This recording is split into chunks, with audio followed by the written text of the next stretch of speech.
Napoléon et la grande armée. Et vous qui, plus heureux, vainqueur d'un long exil, aujourd'hui pour la France, abandonnez le Nil, lieutenant du héros de ces jeunes années, à son noble avenir liez-vous destiné. Un jour, sous son manteau semé d'abeilles d'or, géant républicain, vous grandirez encore. Sa main, en vous jetant des fiefs héréditaires, chargera de fleurons vos casques militaires. Eckmühl, Montebello, Berg, Frioul, Neuchâtel, vous donnerez au camp un blason immortel.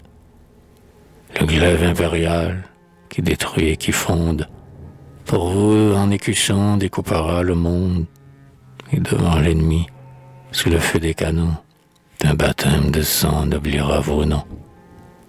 Quand ce drame éclatant de 14 ans de gloire, commencé par le Nil, achevé sur la Loire, vous reverrez un jour vos généraux vieillis, soldats du Mont-Tabor et d'Héliopolis. Vos drapeaux, agités à l'aquilon d'Idumée, marcheront les premiers devant la grande armée. Vos pas ébranleront tout le nord chancelant, aux plaines d'Austerlitz, Jena, de Friedland. Jour de fête où, perçant un rideau de nuages, le soleil dardera ses lumineux présages.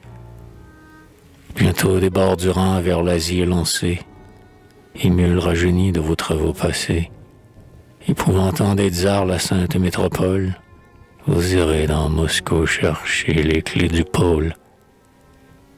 Et quand, pour échapper à vos puissantes mains, le pôle sous vos pieds glacera ses chemins, quand les rois, secouant leur stupeur léthargique, convoqueront l'Europe au champ de la Belgique, une dernière fois parée des trois couleurs, soldats, vous combattrez dans ce vallon de pleurs, où la France, portant son dernier coup d'épée, tombera digne d'elle au visage frappé.